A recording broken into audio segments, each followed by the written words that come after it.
Welcome back. आज media interaction था इमरान खान का जेल में, तो उन्होंने कहा कि 22 अगस्त का जो जलसा मुलतवी किया था वो इस्टेब्लिशमेंट की दरख्वास्त पर मुलतवी किया था। आज़म स्वाति सुबह 7 बजे मेरे पास आए और कहा कि इस्टेब्लिशमेंट ने भेजा है।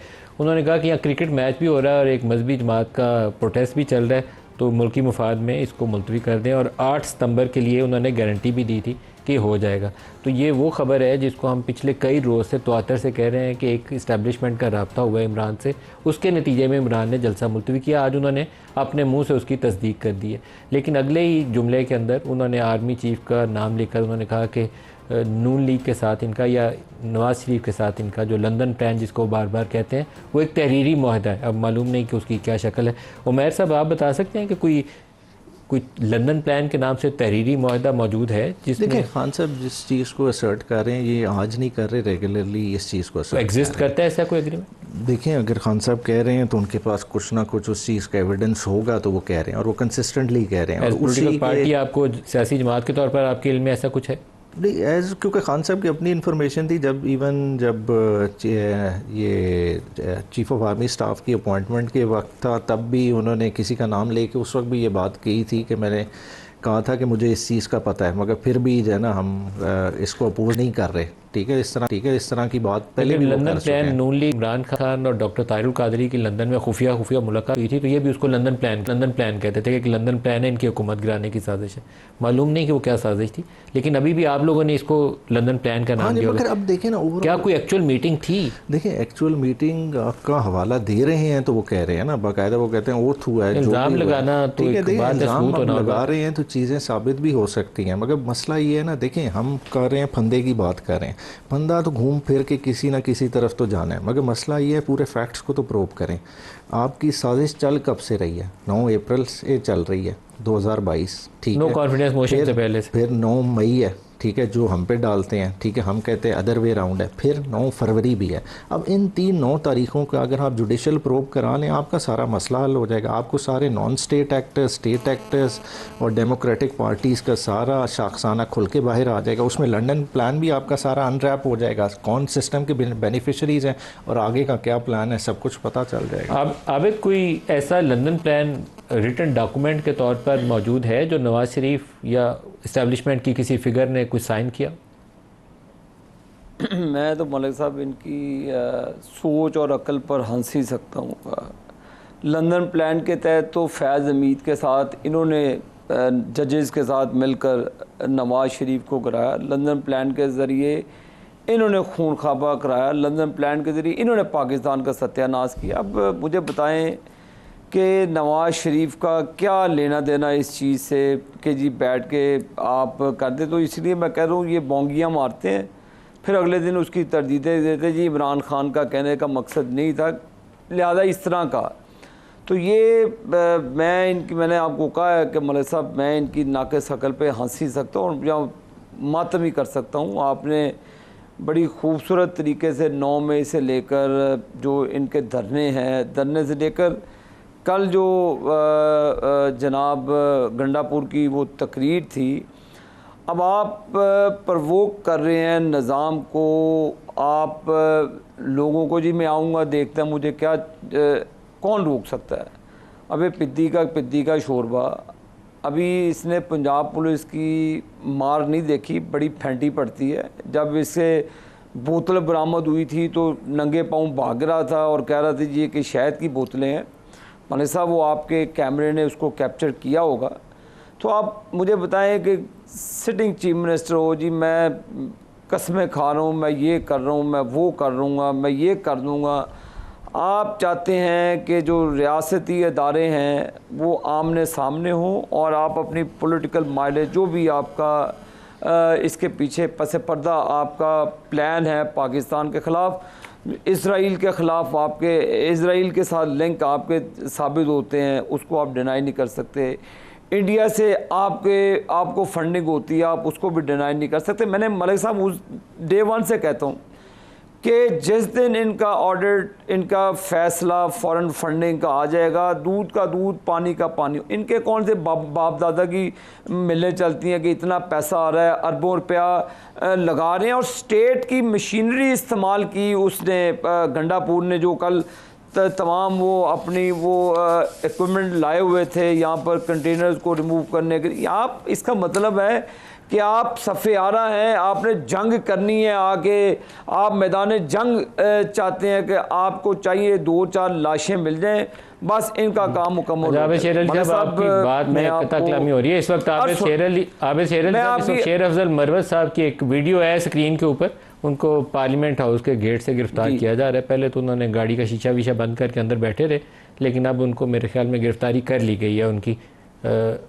उनको गिरफ्तार करके ले जाया जा रहा है। स्क्रीन के ऊपर साथ हम आपको दिखा रहे हैं सियासी गर्मा गर्मी, पाकिस्तान तहरीक इंसाफ का जलसा और हुकूमत की आइनी पैकेज की तैयारी। ये इसी हफ्ते बहुत सारी चीज़ें मतवक्को हैं, जिससे लगता यह है कि एक नया तनाव वाला सफ़र जो है सियासी मैदान के अंदर उसका आगाज़ हो जाएगा।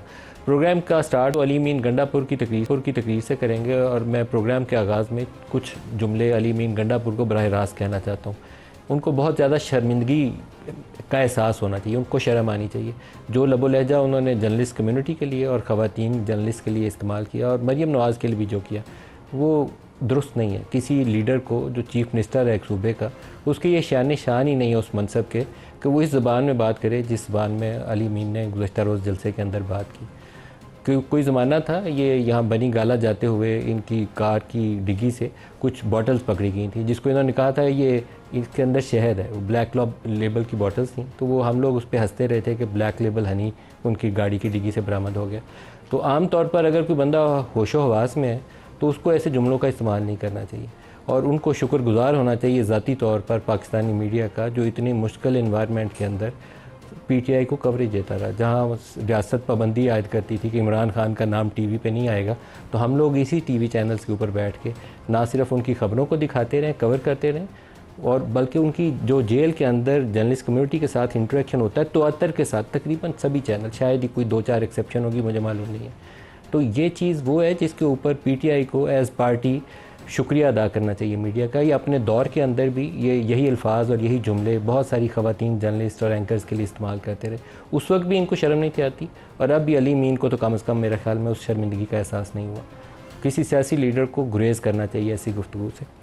एक हमने पैकेज बनाया है, अली अमीन के बहुत सारे जुमले काबिल एतराज़ हैं, कुछ प्रोग्राम में आगे चल के दिखाऊंगा, क्योंकि अपनी तकरीर के अंदर इस कदर तवातर के साथ उन्होंने लफ्ज़ बेगैरत का इस्तेमाल किया। उसके अंदर सियासी जमातें भी आ जाती हैं, उसके अंदर इस्टेब्लिशमेंट भी आ जाती है, उसके अंदर हुकूमत भी आ जाती है।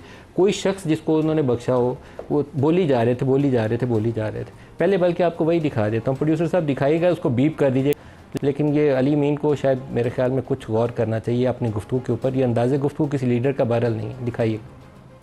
किसी का बाप भी पख्तूनख्वा में किसी की तरफ आंख उठा के नहीं दे सकता। ये गुलाम अमेरिका के गुलाम है। एनआरओ देने वालों, तुम हार चुके हो, तुम हो रहे हो। और सुन लो, ये जो एनओसी देकर कंटेनरों से रास्ते रोके हैं, ये सारे हार गए। पूरी कौम मूसा बन के तुम फिरौनों का मुकाबला करेगी। इमरान खान अपने दौर के अंदर 2 कमाल के उनके फ़ैसले थे, पंजाब के अंदर बुज़दार का और केपी के अंदर महमूद खान का। शायद ये वो ट्रॉफ़ी अभी शायद उसको विनर जो कप मिलता है ना वर्ल्ड कप जीतने का, वो बुज़दार के हाथों इमरान खान को नहीं मिला था, अब अली अमीन के हाथों वो कप मिल जाएगा।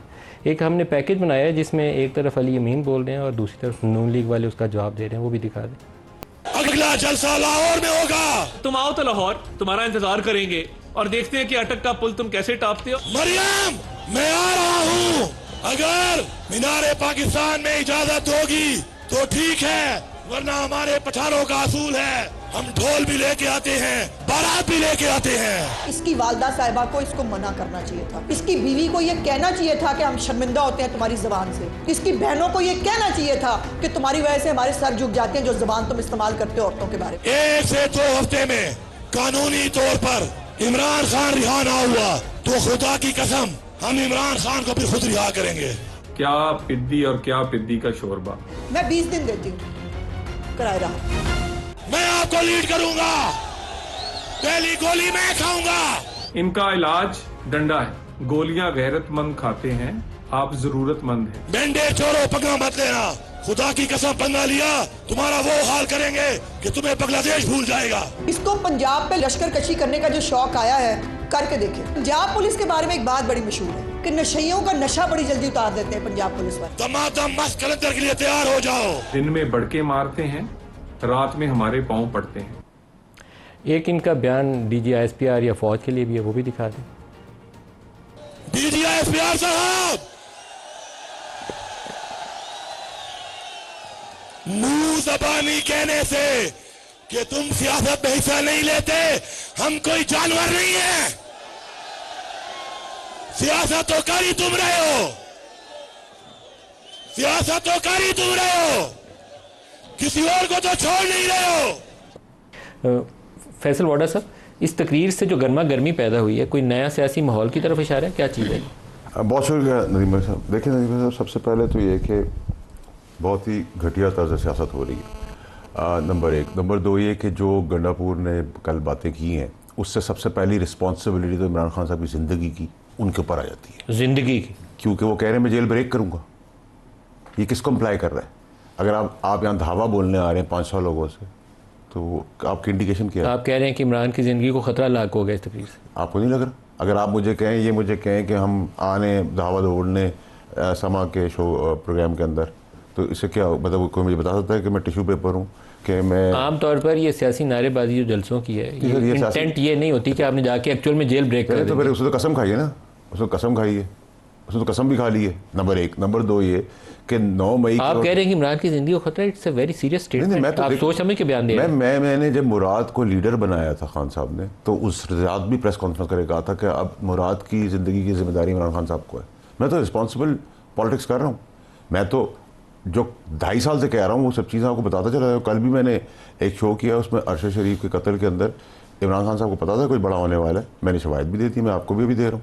आपको पता था उससे अरशद शरीफ के शहादत से पहले अरशद शरीफ को शहीद किया? नहीं, ये नहीं पता था। देखिए मेरा गुमान ये कि इमरान खान साहब को पता था बड़ा होने वाला है, ठीक है, कुछ बड़ा वाक़या होने वाला है। क्या? ये तो मुझे नहीं पता बड़ा वाक़या होने वाला है। इस हालात में मैं रोज़ाना अपने सारे जो साथी जर्नलिस्ट हैं समा में, मैं उनको कहता हूँ कि जो क्योस इस वक्त डेवलप हो गया है, इसमें अल्लाह ताला से रहम मांगे कोई बड़ा हादसा ना हो जाए। ये तो खौफ आता है ना, एज ए जर्नलिस्ट मुझे खौफ आता है कि हमारे मुल्क के साथ कुछ ऐसा ना हो। लेकिन having information is something different. 16 या 20 अगस्त को 2022 को मुराद सईद ने पूरा राफिया खींच दिया है कि बाहर अपॉइंट हो गए कोई लोग और बाहर से उसको मारने का प्लान बना दिया गया है। इतनी स्पेसिफिक इन्फॉर्मेशन तो इंटेलिजेंस के बाद भी नहीं होती, आप उसको भी छोड़ दें।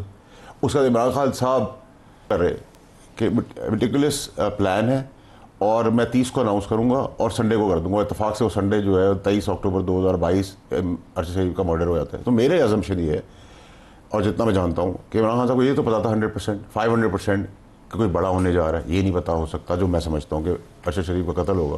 लेकिन फैज़ और मुराद को तो की अंडरस्टैंडिंग तो अंडरस्टूड नज़र आ रही है, नंबर एक। और ये बहरहाल इल्ज़ाम है, मैं इसको इंडोर्स नहीं कर रहा। आप तो इंडोर्स नहीं कर सकते, आप जज कर सकते, आप जज दीजिए। किसी शख्स की असैसिनेशन को इतना हल्का नहीं लेना चाहिए, उसके पीछे तहकीक होनी चाहिए। तो फिर आपको तो देखिए, मैंने तो आपके प्रोड्यूसर को भी भेज दी है शवाहिद, आप चला दें। आप खुद समझदार आदमी है। मैं जो बात करता हूँ उसके पीछे कुछ ना कुछ शवाहिद तो रखता हूँ ना। अरशद शरीफ के किए हुए मैसेजेस तो मैं नहीं बना सकता ना, फोरेंसिक करा लें। जो मैंने आज आपको दे रहा हूँ वो भी मैं आप फोरेंसिक करा लें, पूरी दुनिया में करा लें, मुझे तो कोई इतराज़ नहीं है।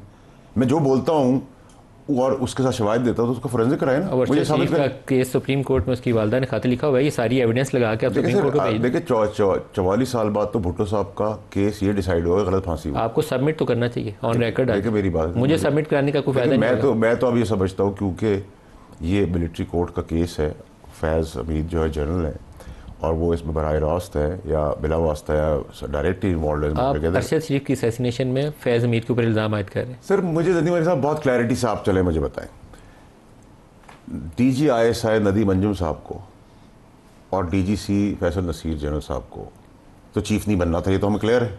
इसमें तो कोई दो राय नहीं कि ये दोनों चीफ नहीं बन सकते थे, ठीक है, एज पर द बुक्स ये दोनों चीफ नहीं बन सकते। इसके रन में थे तो चीफ के रन में कौन था?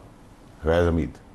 तो जितना फियास्को बना उसका फ़ायदा किसको होना था? मुझे होना था, आपको होना था।